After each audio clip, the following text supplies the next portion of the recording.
துணை முதல்வர் உதயநிதி ஸ்டாலின் பேசிய காட்சிகளை பார்க்கலாம். Honorable Chief Ministers, Honorable Deputy Chief Minister, Honorable Ministers, respected members of the Parliament, respected political party leaders and the representatives. Good morning to everyone present here. Our Honorable Tamil Nadu Chief Minister has convened this meeting at a very crucial time when our rights and voices are under real threat. I'm happy that we have come together to counter the threat of delimitation being pushed by the Union government. As per the guidance of our Honorable Chief Minister, I would like to share the impacts of the proposed delimitation exercise, particularly on the states that have effectively implemented the family planning policies recommended by the Union government. I would like to highlight the 5 important areas in this presentation. The trend in the population growth.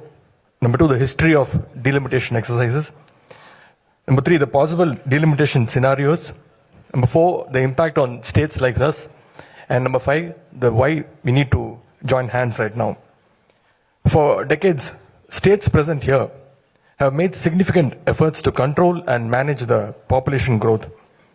We introduced policies, raised awareness, and achieved what the nation aimed for, a stable population growth. While some other states continued to experience rapid population growth, we acted responsibly. As a result, we reached the population replacement rate much earlier than many other states. But instead of being rewarded for this achievement, we are now at the risk of losing our political representation. The green line in this graph clearly shows how effectively the states present here have controlled the population growth rate. On contrary, you can see the violet line, the population growth in other states have continued to rise post 1971. According to the Article 82 of the Indian Constitution, parliamentary seats should be adjusted after every census. Accordingly, the number of seats were increased from 489 to 494 as per the census of 1951. This was then increased to 522 seats after the 1961 census. The last delimitation was done in 1973 based on the 1971 census, fixing the number of seats at 543, which is right now. To encourage the states that successfully implemented the population control program, the Constitution was amended earlier to freeze the delimitation exercise. The 42nd Amendment, enacted in the 1976, allowed the delimitation exercise to remain frozen for the next 25 years, that is till 2000. When this period was expired, the 84th Amendment was enacted in 2002, extending the freeze for another 25 years, that is till 2026. As we all know, the freeze implemented in 2002 is set to expire. So what will happen in 2026? The 2021 census, which was postponed due to COVID-19, has still not been done. Particularly, it is a strategy to implement the delimitation after the 2026. If they use the post-2026 census data, the allocation of Lok Sabha seats will change drastically. And here lies the danger. States with high population growth will gain more seats, while states like us, we will lose significant political representation. So far, the Union government is reluctant to make any official statement on the continuation of the freeze imposed in 2002. In fact, there are contradicting statements from the Honorable Prime Minister and the Home Minister on delimitation, creating a lot of confusions. In September 2023, Honorable Union Home Minister Amit Shah said in the Parliament that the delimitation process would be implemented and seats would be increased.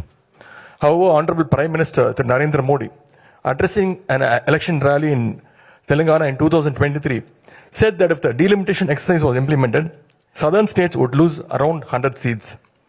Meanwhile, Union Home Minister, who recently visited Coimbatore, claimed that Tamil Nadu will not be affected by this delimitation exercise. Therefore, the questions we have in front of us are, will the freeze be extended or not?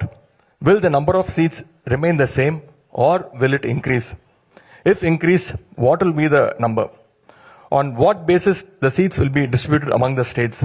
Whether it will be done as per the 1971 census or the proposed projected 2026 census. If the freeze is not extended, two scenarios are likely to occur. Number one, the Union government would do the delimitation exercise by keeping the current 543 seats but redistributing them based on the 2026 census. The scenario 2.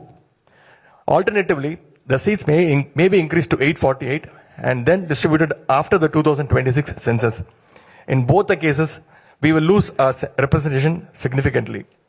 The scenario 1, for example, if the existing 543 seats is retained and redistributed based on the 2026 projected population, what will happen? I would like to explain this with some data here. Today, the states present here contributes 30% of MPs in the parliament, with a total of 163 seats out of 543 in the Lok Sabha. If the delimitation is implemented, our seats will drop to 133 from 163, reducing our representation from 30% to 24%. For example, Kerala will lose 8 seats, which is right now around 20, they will conclude in 12. 20 minus 12 is 8, which is nearly 40% of their existing seats. In contrast, the number of seats for certain states will increase significantly. In case the scenario 2 happens, if the number of seats is increased to 848, what will we get? We might get some additional seats, but our overall representation will still decline to 24.7% from 30% again. For example, consider the case of Tamil Nadu. If 848 seats are redistributed based on the 1971 census, we should get 61 seats. However, as per projected population of 2026, we will get only 49 seats. Tamil Nadu alone will lose around 12 seats.